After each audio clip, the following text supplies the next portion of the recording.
Hello साथियों, मैं मिथुन एक बार फिर से आपके अपने परिवार कलम से क्रांति T20 में स्वागत करते हैं। आइए आज का सेशन स्टार्ट करते हैं। तो स्टार्ट करने से पहले बता दें, कल का सेशन आप लोग बहुत ही श्रेष्ठ स्टूडेंट्स जिसने नहीं लिए हैं, बिल्कुल नया सेशन स्टार्ट किए थे। पहले आप पिछला सेशन को ले लीजिए, तभी कुछ बात बनेगा और आपको सारी चीज़ समझ में आएगा। ठीक है, तो पिछले वीडियो में हम 10 नंबर तक बता रखे हैं और 11 से लेकर के 20 तक होमवर्क दिए थे। पिछला वीडियो देखिए, 11 से 20 तक क्वेश्चन भी लगाइए, इसके बाद फिर इस क्वेश्चन को देखिए आखिर क्या कहना चाहता है। चलिए, आज का पहला सवाल आपका कह रहा है यहाँ पे 11 नंबर, दो चरों में एक घातीय समीकरण ax plus b y plus c बराबर 0 और कहते हैं a नॉट इक्वल टू 0 का हल क्या होगा। ठीक है, यह समीकरण जो दिया गया है आपको, दो चर वाले समीकरण, रैखिक समीकरण ax plus b y plus c बराबर 0 और कहता है क्या, a नॉट इक्वल टू 0, यानी कि a जो है 0 के बराबर नहीं है। ये जब 0 के बराबर नहीं है, कहता हलों की संख्या क्या होगा, यानी कि का हल युग्म क्या होगा। तो हम कह सकते हैं यहाँ पे कि इस दशा में हल जो होगा अनगिनत हल होगा। क्या होगा? अनगिनत हल होगा। क्लियर है, यानी कि अनंत हल होगा इस दशा में जब a नॉट इक्वल टू 0 रहेगा, जो कि आपके ऑप्शन में ऑप्शन नहीं है अनंत हल। ठीक है, तो इस अनुसार से यदि बोला जाता है इसे राइट आंसर तो आपका यही होगा। लेकिन ऑप्शन यदि आप मैच करवाना चाहते हैं तो यहां पे भाई साहब ये नॉट इक्वल टू नहीं रहना चाहिए, a इक्वल टू 0 होनी चाहिए। a इक्वल टू 0 जब होगा तो एक जगह 0 रखेंगे, 0 गुना x और प्लस में बी वाई प्लस सी बराबर 0, ये हो जाएगा 0, यानी कि बी वाई प्लस सी बराबर 0 बचेगा, जिसका कि एक और केवल एक हल होगा। यानी कि कितना हल है? एक और केवल एक हल होगा, वो भी कितना? माइनस सी बाय बी होगा। माइनस सी बाय बी होगा, एक और केवल एक हल होगा, जिसको कि हम बता रखे पिछले वीडियो में, एक और केवल एक हल को हम लोग अद्वितीय हल भी कहते हैं। इस प्रकार से आपका ऑप्शन मैच करेगा। ऑप्शन नंबर ए अद्वितीय हल। क्लियर है ना? दोनों तरह की चीजों को आप समझ गए होंगे। तो आइए अगले क्वेश्चन की तरफ। क्वेश्चन नंबर 12, क्वेश्चन नंबर 12 देखिए क्या करना चाहता है। क्वेश्चन नंबर 12 यहां पे क्या रहा है, x बटा 5 बराबर 3 का दो चरों में व्यापक समीकरण के रूप में निरूपण करें। हाँ, तो हम कहना चाहते हैं आपसे, ये देखिए कैसे कीजिएगा। ये कहता है x बटा 5 बराबर 3 और दो चर में होनी चाहिए जिसका समान सूत्र होता है, आपको लिख देते हैं। देखिए ax प्लस बी वाई और प्लस सी बराबर 0, ये होता है दो चर वाले रैखिक समीकरण का सामान्य रूप। इसी रूप में आपका समीकरण भी होनी चाहिए, पर है नहीं, आपको वैसा बनाना पड़ेगा। ठीक है, इधर ये x है, तो बताइए x बराबर बाय क्रॉस मल्टीप्लाई कर रहे हैं 5 या 15 हो जाएगा। क्लियर है? इसके बाद आप बताइए, ये तो x हो गया ना, इसको लिख सकते हैं 1 इंटू एक्स प्लस y का पद नहीं है तो उसको क्या 0 इंटू वाई लिख दे, तो कोई तकलीफ आप लोग को बिल्कुल नहीं होनी चाहिए। 0 गुना वाई तो 0 ही होगा, इसका कोई प्रभाव समीकरण पर नहीं पड़ेगा। तो इसको हम लिख सकते हैं, ये 15 को जब ट्रांसफर कीजिएगा -15 इक्वल टू 0 हो जाएगा। क्या आपका ऑप्शन मैच कर रहा है? क्या बिल्कुल ऑप्शन मैच कर रहा है आपका। बी नंबर यही हो गया, कहने का मतलब व्यापक रूप में आपका हल। ठीक है, तो आप इन चीजों को समझे होंगे। आखिर में हम कैसे कर रहे हैं, इस सूत्र को फॉलो कर रहे हैं, उस सूत्र को फॉलो कर रहे हैं। दो चर वाले रैखिक समीकरण का जो सूत्र सामान्य सूत्र होता है ax plus b y plus c बराबर 0। ये दो चर वाले रैखिक समीकरण क्यों कहलाया? क्योंकि इसमें दो गो चर है, एगो x और y। और रैखिक समीकरण क्यों कहलाया? क्योंकि इसका पूरा का घात जो है एक है, एक घात जिसका होता है वो रैखिक समीकरण तो कहलाता ही है। और बात रहा कि दो गो चर है तो दो चर वाला कहलाएगा। क्लियर है ना? कल के वीडियो में भी हम इस चीज की चर्चा किए थे, आखिर दो चर वाले रैखिक समीकरण का मतलब क्या होता है। आइए इसके बाद अगले क्वेश्चन की तरफ देखते हैं। अगला क्वेश्चन क्या कह रखा है। अगला क्वेश्चन आपका ये 13 नंबर, 3x माइनस 5y बराबर 17 में x तथा y के गुणांक, x तथा y का गुणांक क्या होगा? देखिएगा ध्यान से, बिल्कुल 3x माइनस 5y है ना, अच्छा माइनस 5y बराबर 17 में कहता है x और y का गुणक। हम आपको बहुत दिन पहले बता रखे गुणांक के बारे में।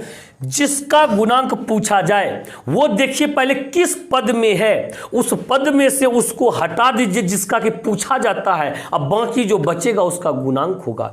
पहले x का पूछता है, कहां पे, इस पद में है, इसमें से आप x को हटा दीजिए, बचा क्या, 3 बचा, यही गुणांक हो गया।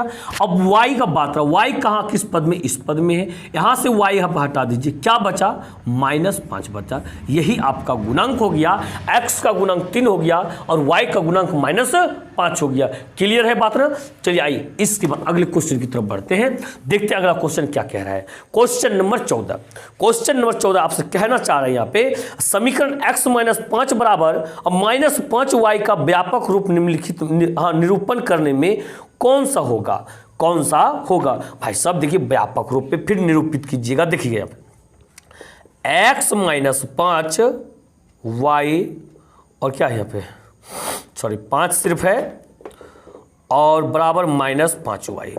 ऐसा फिर से आपका व्यापक रूप पूछ रहा है तो आपको इस सूत्र को फॉलो करना पड़ेगा, ax + by + c = 0। ठीक है, यानी कि x वाला पद पहले होनी चाहिए, ये सिर्फ x है तो 1 × x तो लिख सकते हैं, x का गुणांक नहीं कुछ तो 1 तो है। इसके बाद by, तो y का पद देखिए इधर है, इसको ट्रांसफर करके लाइए इधर, इधर माइनस इधर आके क्या होगा, प्लस होगा 5y और ये -5 तो ऑलरेडी है।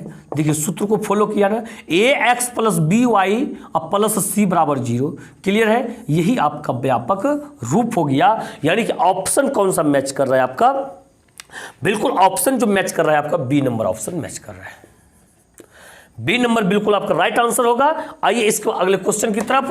अगला क्वेश्चन देखिए क्या कहना चाह रहा है, क्वेश्चन की भावनाओं को समझिए आप लोग। ठीक है, इसके बाद देखिए कह रहा है यहाँ पे 15 नंबर समीकरण y = ax + 5 का हल 3,11 है। अच्छा, a का मान क्या होगा, बहुत सिंपल सवाल है, सिर्फ समझने की जरूरी है आप लोग को। देखिए y = ax प्लस में 5 है, इसका हल जो दिया गया 3,11 दिया गया। मतलब ये क्या समझे, ये x, y है, पहला x का मान है और दूसरा y का मान है। आप क्या यहाँ समीकरण में देखिए चर क्या है, एक x है, y है, एक a है। यदि x y का मान रख ही देंगे तो a ही बचेगा, हाँ उसका वैल्यू हम लोग निकाल सकते हैं। y की जगह y का मान रखिए कितना, 11 बराबर a × x का मान रखिए 3 और प्लस में 5, तो बताइए 11 5 को ट्रांसफर कर लिए -5 बराबर a × 3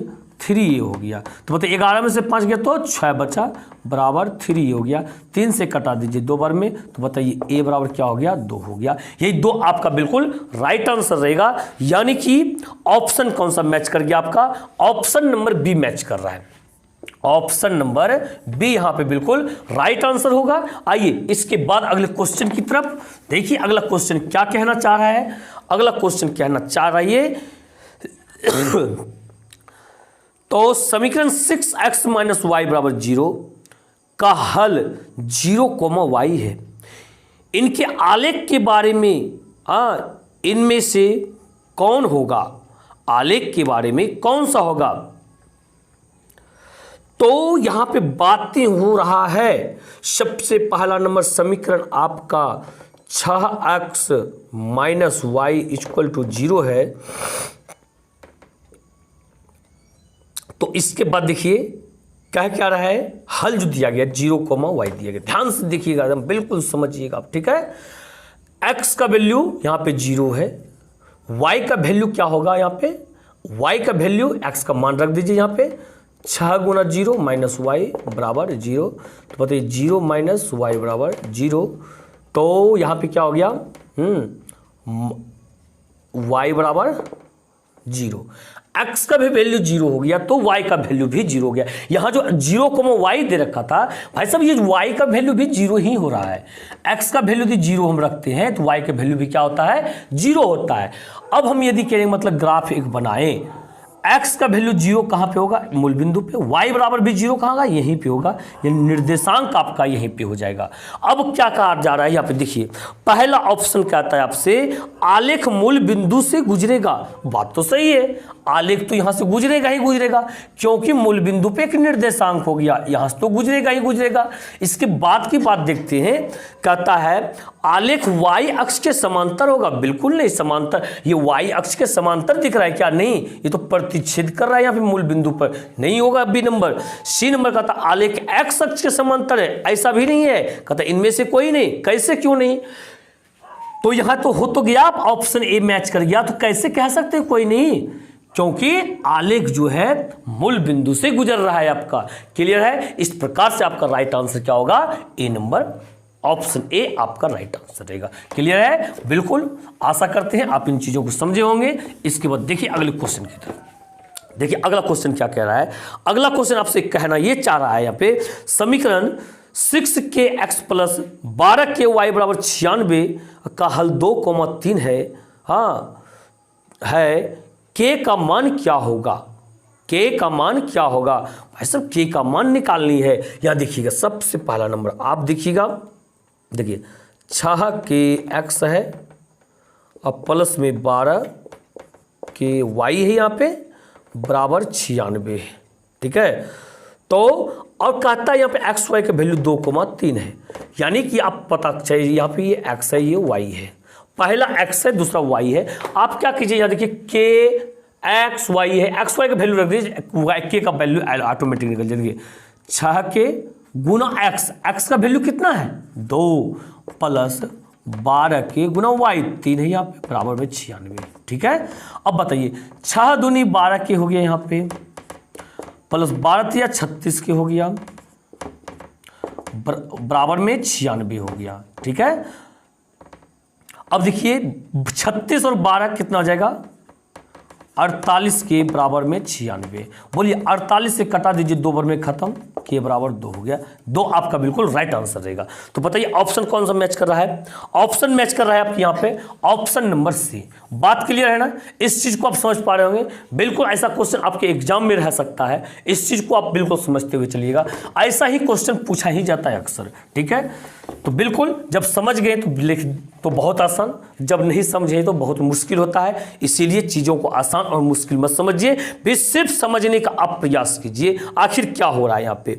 18 में कहता है जिन बिंदुओं की भुज तथा कोटि समान होते हैं वे किस रेखा पर होते हैं, वे किस रेखा पर होते हैं।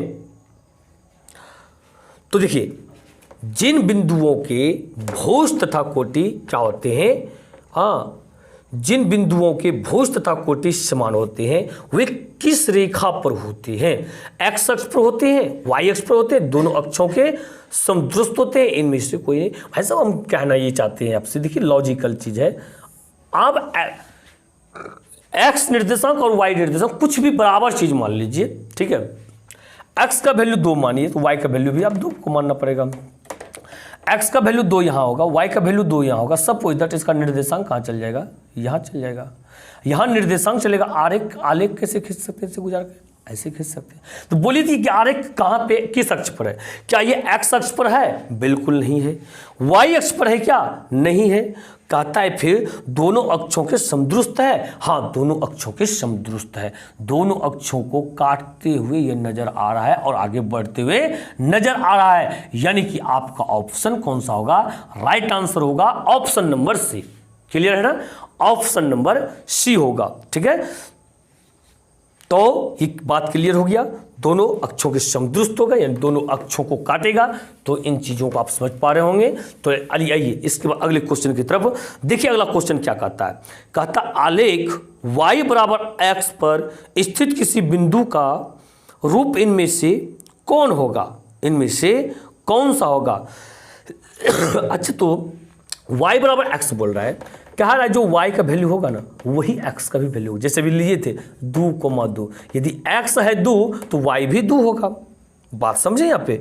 तो कहता है ए नंबर में p, हाँ तो कह सकते हैं जब x p होगा तो y भी पी होगा, ये तो आपको मैच कर रहा है।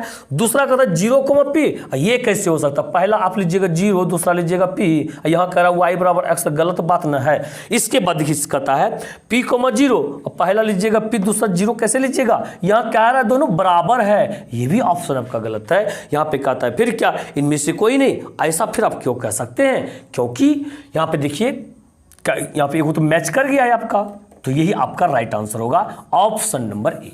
बात क्लियर है ना, कोई शिकायत नहीं इसमें। तो आइए अगले क्वेश्चन की तरफ, बिल्कुल इसी तरह से चीज़ों को लगाते रहिए, समझते रहिए, चीज़ों को समझते हुए आगे बढ़ते रहिए, ठीक है। 20 नंबर होमवर्क का लास्ट क्वेश्चन देखिए क्या कहता है। किसी रेखा y बराबर 4 के लिए इनमें कौन कथन सत्य है? इनमें कौन कथन सत्य है? किसी रेखा y बराबर 4 के लिए इनमें कौन कथन सत्य है? ठीक है, y बराबर क्या रहा है 4, y बराबर 4, ठीक है। कहता है यहाँ पे क्या, यह रेखा मूल बिंदु से गुजरता है, यह रेखा x अक्ष के समांतर है, यह रेखा y अक्ष के समांतर है, यह रेखा x अक्ष के लंबवत है। देखिए हम कहना चाहते हैं आपका अक्ष तो यही होता है, इसको x अक्ष कहते हैं और इसको y अक्ष कहते हैं। तो y बराबर 4 हो सकता है, यहाँ पे होगा 4, और यहाँ पे हम लोग रेखा कैसे खींचेंगे? इस प्रकार से खींचेंगे, ऐसे ही तो आलेख खींचते हैं, आप लोग ग्राफ पढ़े होंगे, ऐसे ही आलेख खींचा जाता है। तो बताइए, नहीं पढ़े हैं तो समझ लीजिए, आप जहाँ पे आप लीजिएगा बिल्कुल y पे लीजिएगा, तो y पे लेते हैं, इस तरह से रेखा खींचिए, यानी कि ऊर्ध्वाधर रेखा पे क्षैतिज रेखा खींचिए, और क्षैतिज पे कहीं लेते तो ऊर्ध्वाधर रेखा खींचते हैं। बताइए ये रेखा के बारे में क्या कहना चाहते हैं, बोलिए तो। ये जो है x अक्ष के, यानी इस रेखा के समांतर रेखा है ये। बताइए ऑप्शन मैच कर गया क्या?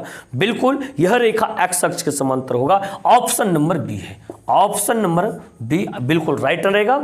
तो आइए इसको अगले क्वेश्चन की तरफ आप आगे बढ़िए, देखिए क्या कहना चाहता है। क्वेश्चन नंबर 21 आपसे क्या कहना चाह रहा है।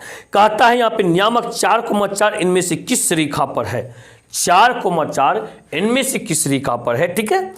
तो आप एक चीज बताइएगा, फिर से कह रहे हैं यहाँ पे 4,4 का मतलब ये हो गया, और समीकरण दिया गया है, देखिए 4,4 ये कहता है नियामक 4,4 में किस रेखा का हल है, किस रेखा का हल है।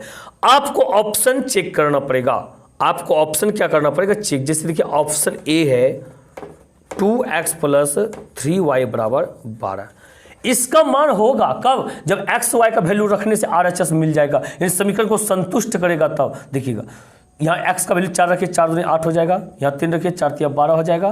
तो बताइए 12 8 कितना हो गया? ये 20 हो, सॉरी ये 20 हो गया, जो कि ये मैच नहीं कर रहा है, तो ये नहीं हो सकता है। बी नंबर देखा जाए तो बी नंबर देखिए क्या कहता है, 3x + 2y, 3x + 2y बराबर 16। रखिए x का वैल्यू 4, 4 तिया 12 + 4 दूनी 8, 12 8 20 हो गया। फिर से ये फिर से मैच नहीं कर रहा है, LHS में रखते हैं RHS नहीं मिल पा रहा है। सी नंबर को चेक कीजिए, सी नंबर क्या कहता है यहाँ पे 2x - 3y, क्या कहता है 2x - 3y बराबर -4। रखिए यहाँ पे 4 दूनी 8 हो गया, -4 तिया 12 हो गया, 8 में से 12 गया तो -4 हो गया। बताइए मैच कर गया ना, बिल्कुल यही राइट आंसर होगा, यानी कि ऑप्शन नंबर सी होगा। बात समझिए आप, यहाँ पे कोई शिकायत नहीं होनी चाहिए बिल्कुल, क्योंकि आपको बहुत ही अच्छी तरीका से समझा दिया गया है, ठीक है। तो और इसके बावजूद भी कोई दिक्कत हो आप हमें कमेंट करके बताइए, बिल्कुल उस चीज़ का हल किया जाएगा, आपको समझाया जाएगा। 21-22 देखिए अभी जाकर क्या कहता है। जिस बिंदु का नियामक a, यानी x का वैल्यू भी है, y का वैल्यू भी है, वह बिंदु किस रेखा पर स्थित होगा? वह बिंदु किस रेखा पर स्थित होगा? कहता है x अक्ष पर, y अक्ष पर, हाँ रेखा y बराबर x पर, इनमें से कोई नहीं। फिर से ये थोड़ा सा ये कर रहा है, तो देखिए सपोज दैट कहता है x को, ये निर्देशांक 1,1 है, यानी कि x का वैल्यू यदि कुछ भी मानना चाहे 2, तो y का वैल्यू भी 2 मानना पड़ेगा। ये तो बात क्लियर है। तो ये क्या कभी x अक्ष पर हो सकता है क्या? नहीं हो सकता ना, यानी कि x का वैल्यू यहाँ 2 है, y का वैल्यू यहाँ 2 है। एग्जाम्पल ये दे रहे हैं आपको, ये निर्देशांक होगा आपका, नहीं हो सकता ना x अक्ष पर। फिर कहता y अक्ष पर, ये भी नहीं हो सकता। कहता रेखा y बराबर x, हाँ अरे 1,1 दोनों बराबर है, 2,2 बराबर है, यानी कि यहाँ जो बिंदु होगा सपोज दैट जो माने हैं 2,2 है, तो ये क्या हो गया, x बराबर y नहीं है या क्या, यानी कि ऑप्शन आपका मैच कर रहा है। इस प्रकार से हिसाब की क्वालिटी के अनुसार से ऑप्शन सी मैच कर रहा है आपका। बात क्लियर हो गया ना, बिल्कुल। इसके बाद देखिए, इसके बाद नेक्स्ट क्वेश्चन की तरफ चलते हैं। नेक्स्ट क्वेश्चन कह रहा है यहाँ पे नियामक 2,1 पर x तथा y के निरूपित कर कितनी सरल रेखाएं का हल हो सकता है, कितने सरल रेखाओं का हल हो सकता है। देखिए नियामक 2,1 पर x तथा y के निरूपित, x तथा y के निरूपित देखिए x का वैल्यू यहाँ पे 2 निकला है, ये x का वैल्यू यदि 2 रखेंगे y का वैल्यू कितना निकलेगा 1। x का वैल्यू जब 2 रहेगा तो y का वैल्यू कितना निकलेगा 2 निकलेगा। यानी कि कह सकते हैं यहाँ पे ना, यहाँ पे क्या कह सकते हैं कि x प्लस वाई बराबर जो होगा 3 होगा, x प्लस वाई बराबर क्या होगा 3 होगा। कहता है तथा x वाई के निरूपित सरल किसी सरल रेखाओं का हल, सरल रेखा आपका यही हुआ समीकरण, ठीक है। हल कितने हो सकते हैं, हल कितने हो सकते हैं, तो यहाँ तो अनंत हल हो सकते हैं। क्या हो सकते हैं यहाँ पे, अनंत हल हो सकते हैं। 1-2 हल नहीं हो सकते, कितने हल हो सकते हैं, बिल्कुल अनंत हल हो सकते हैं। बात क्लियर है ना, कोई समस्या आपको, यानी कि ऑप्शन आपका सी मैच कर गया, ऑप्शन सी मैच कर गया। कल हम आपको बता रखे हैं ऐसे, यहां देखिए x प्लस वाई बराबर 3 आया। अब x का वैल्यू 2 था तब तो आप x जब कुछ भी रखिए, 1 रखिए, 3 रखिए, 4 रखिए, 5, 6, 7 इन्फिनिटिव तक रखिए, y का वैल्यू हमेशा देते रहेगा ना। इसी प्रकार से हम क्या सकते हैं, इसमें अनंत हल होंगे, ठीक है। यदि आप नहीं समझे, समझने का प्रयास कीजिए, पिछली वीडियो में भी हम आपको इस चीज को बताए हैं। अब देखिए यहाँ पे 24, नेक्स्ट क्वेश्चन 24 नंबर क्या कहता है, 24 नंबर कहता है यहाँ पे बिंदु P -4,5, ये P जो है आपका -4,5 है, ठीक है, ध्यान दीजिएगा। और Q जो है आपका -4,-6 है, को मिलाने वाले रेखाओं से जुड़ी कौन सी बात सत्य है। देखिएगा हम ध्यान से एकदम बिल्कुल इसको देखिएगा, ये x डैश होता है, x होता है, ये y होता है, ये y डैश होता है। -4,5 यानी -4,5 आप जानते हैं ये x, y होता है आपका पहला निर्देशांक जो होता है x निर्देशांक, दूसरा y निर्देशांक होता है। यदि इसको दर्शाना चाहें, सपोज दैट यहाँ पे x का वैल्यू कितना है -4, ये है -4, और y बराबर 5, तो यहाँ मान लीजिए 5। इसका कहाँ चल जाएगा निर्देशांक, बोलते हैं यहाँ पे आइए और इधर से आइए, जहाँ मिलता है वही हो जाएगा। ये आपका निर्देशांक होगा -4,5 का, -4,5 का, ठीक है। अब देखिए -4,6, -4 तो यही होगा, और लेकिन -6 तो नीचे आ जाएगा y पर, हो सकता है यहाँ पे -6 है तो यहाँ से बढ़िए नीचे, ठीक है। और ये निर्देशांक होगा क्या चीज आपका, देखिए -4, -6 हो गया। और इसको जब मिलाइएगा सरल रेखा से, बिल्कुल आपका इस प्रकार से मिलेगा। अब आप इसके बारे में क्या कह सकते हैं, इसके बारे में तो यही कह सकते हैं y अक्ष के समांतर है। क्या ये y अक्ष के समांतर है, यानी कहता है यहाँ पे ये बिंदु P है, ये Q है, तो ऑप्शन मैच कर रहा है P Q समांतर y अक्ष, बिल्कुल राइट आंसर है। P Q समांतर जो है y अक्ष, ये पी क्यू रेखा जो मिला आपका, ये वाई अक्ष से क्या है, समांतर है। बिल्कुल आप इस चीज को समझे होंगे। जब तक इस तरह से आप डायग्राम नहीं बनाइएगा तो बिल्कुल आपको समझ में नहीं आएगा, ठीक है। इस प्रकार से बना करके समझने का प्रयास कीजिए, बिल्कुल अच्छी तरह से दिखाया गया है। नहीं समझ में आया, वीडियो को रिवर्स कीजिए, उसको फिर से समझने का प्रयास कीजिए आप, ठीक है। इसके बाद देखिए आप 23 नंबर, ये सॉरी आपका ये 25 नंबर क्वेश्चन, आज का लास्ट क्वेश्चन क्या कहता है, रेखा CD का समीकरण क्या होगा, रेखा CD का समीकरण क्या होगा, ठीक है। तो रेखा CD का समीकरण क्या होगा, ये तो क्वेश्चन कुछ हमको ये नहीं हो रहा है। रेखा CD का समीकरण क्या होगा, ठीक है। ये देखिए 25 नंबर क्वेश्चन आपका जो है गलत है, ठीक है, क्योंकि यहाँ CD का समीकरण पूछ रहा है, CD कहीं रेखा है ही नहीं, इसके लिए आलेख इसको दिया होना चाहिए कि उस हिसाब से आप बताइए इसका रेखा क्या होगा, ठीक है। 25 का आलेख नहीं है। फिर 26 में कहता है EF का समीकरण क्या होगा, रेखा EF का, इसका फिर से आलेख होना चाहिए, ठीक है। इस प्रकार से 25 और 26 मेरे अनुसार से गलत क्वेश्चन छपा गया, मतलब इसका आलेख नहीं दिया गया है, क्लियर है ना। इसके बाद आ जाइए 27, 28, 29, 30, ठीक है। आप यहाँ तक 33 तक ये क्वेश्चन है इसका, 33 तक आप होमवर्क ले लीजिए। तो इस प्रकार से ये खत्म हो जाएगा। फिर हम अगले दिन इसको बता करके फिर यूक्लिड की ज्यामितीय परिचय हम स्टार्ट करेंगे आपके लिए ऑब्जेक्टिव के। सेशन को बिल्कुल लगातार आप लेते रहिए, बिल्कुल इसी प्रकार से आपको मज़ा आ जाएगा। तो वीडियो को लाइक शेयर अवश्य कर दीजिएगा, कमेंट करके बताइएगा आपको वीडियो कैसा लगा, ठीक है। साथ ही साथ आप मेरे चैनल को सब्सक्राइब करके बेल आइकन को प्रेस कर दीजिएगा यदि अभी तक आप मेरे चैनल को सब्सक्राइब नहीं किए हैं। मिलते हैं अगली वीडियो में इसी के साथ। जय हिंद, जय भारत।